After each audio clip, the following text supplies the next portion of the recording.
बिस्मिल्लाहिर्रहमानिर्रहीम अस्सलाम वालेकुम। Welcome to MDTV। आज की इस वीडियो के अंदर मैं आपको SPD strategic planning plans division के अंदर आने वाले मुख्तलिफ जॉब्स के बारे में बता दूँगा। स्ट्रेटेजिक प्लान डिवीज़न क्या है? ये आर्मी के अंडर एक इदारा है जो कि अटॉमिक एनर्जी के मुख्तलिफ शोबों को जो है वो हेड करता है। इसके अंदर जो है अटॉमिक एनर्जी की जो सिक्योरिटी ब्रांच है वो इसके अंडर है, और इसके अंदर जो आने वाली मुख्तलिफ जॉब्स हैं उनके बारे में आज बात होगी, जिनमें सबसे पहली जो जॉब है वो सिक्योरिटी सुपरवाइज़र की है।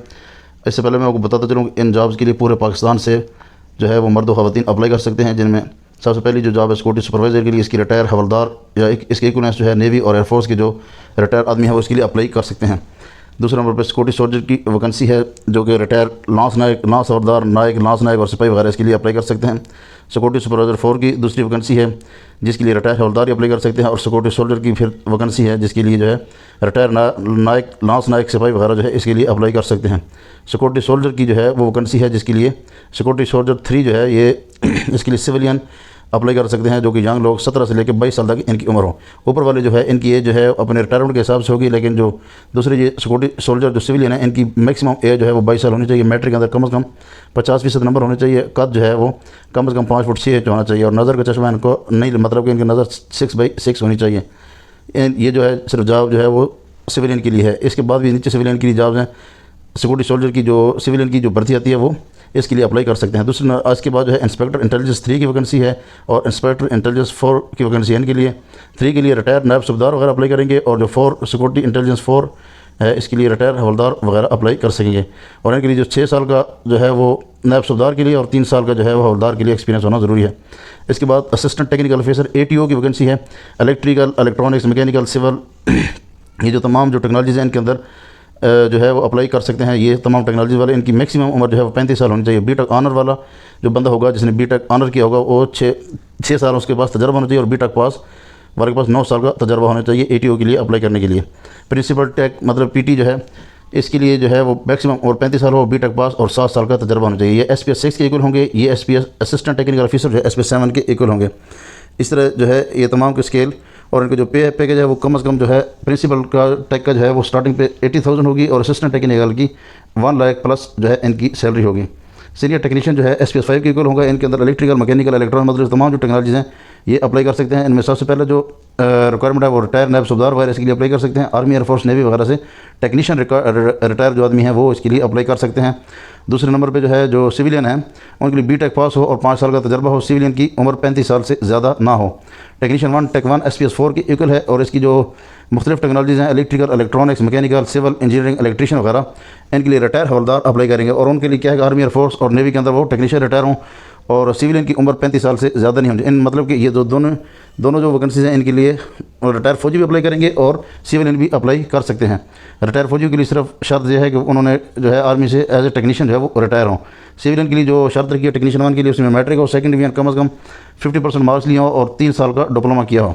टेक 2 की वैकेंसी है SPS 3 के ऊपर। इसके अंदर भी जो है रिटायर नायक जो है या लांस नायक और लांस हवलदार जो है अप्लाई कर सकते हैं। सिविलियन के लिए उम्र के हद 35 साल है, और ये इनके लिए शर्त है कि ये टेक्नीशियन रिटायर हों। और जो टेक्नीशियन 2 के लिए सिविलियन के लिए जो क्वालिफिकेशन है वो FSC है, प्री इंजीनियरिंग की हो फर्स्ट डिवीजन के अंदर, और मैट्रिक साइंस हो फर्स्ट डिवीजन के अंदर, 2 साल अप्रेंटिसशिप सर्टिफिकेट हो।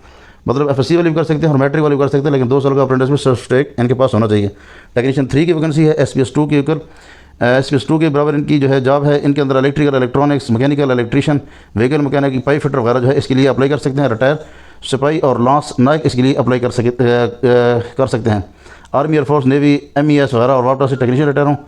और जो टेक्नीशियन 3 सिविलियन जो अप्लाई करेंगे उनके पास मैट्रिक जो है सेकंड डिवीजन कम से कम 50% नंबरों से और 6 साल का टेक्निकल एक्सपीरियंस होना चाहिए। टेक 4 जो है SPS 1 के इक्वल है। इसके लिए सिविलियन सिर्फ अप्लाई करेंगे जिनकी उम्र 35 साल से ज़्यादा ना हो, और मैट्रिक साइंस और कम से कम नंबर उनके 50% होने चाहिए, और 2 साल का तजर्बा भी है। टेक्नीशियन 4 के लिए electrical, electronics, mechanical, electrician, vehicle mechanic वगैरह जो इसके लिए अप्लाई कर सकते हैं। इसके जो अगली वैकेंसी है वो मेडिकल टेक्नीशियन की है। Lab technician, operation theatre assistant, radiographer वगैरह रिटायर हवलदार, नायक, लांस हवलदार वगैरह इसके लिए अप्लाई कर सकते हैं। और इनके लिए शर्त है आर्मी, नेवी और एयरफोर्स से मेडिकल टेक्नीशियन रिटायर होने चाहिए, मतलब कि इसके लिए सिविलियन अप्लाई नहीं कर सकते।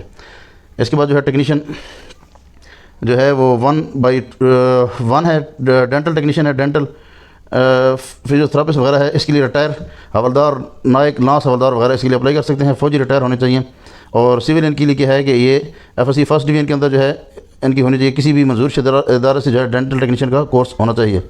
इसके बाद जूनियर असिस्टेंट 1 जो है clerk, junior assistant 2 clerk, junior assistant 3 clerk, इनके लिए जो है रिटायर हवलदार या मसावी रिटायर। जूनियर असिस्टेंट 1 जो है उसके लिए रिटायर हवलदार होना चाहिए। जूनियर असिस्टेंट 2 के लिए रिटायर नायक या लांस हवलदार होना चाहिए। जूनियर असिस्टेंट 3 के लिए रिटायर सिपाही जो है वो अप्लाई कर सकता है। और सिविलियन के लिए जो है सिविलियन की उम्र जो है 35 साल से ज़्यादा नहीं होनी चाहिए। इसके लिए क्या है कि आर्मी एयरफोर्स से क्लर्क रिटायर होने चाहिए।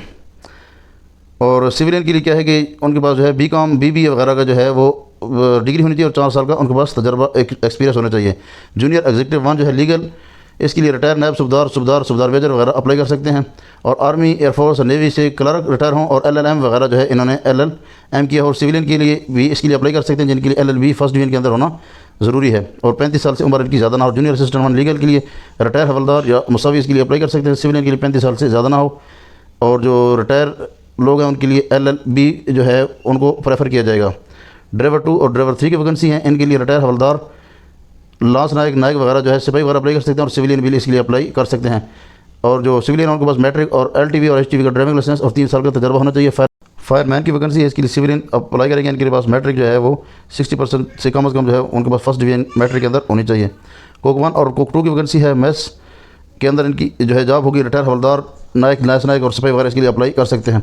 सिविलियन की उम्र जो है 35 साल से ज़्यादा नहीं होनी चाहिए। और जो कोक आर्मी से रिटायर हैं वो आर्मी एयरफोर्स और नेवी से मेस यूनिट के अंदर से रिटायर होने चाहिए। सिविलियन के लिए मिडिल पास होना चाहिए और किसी अच्छे होटल या इदारे का जो है 6 साल का तजर्बा होना चाहिए। वेटर 2 की वैकेंसी है, रिटायर फौजी होना चाहिए। सिविलियन 35 साल से कम हो।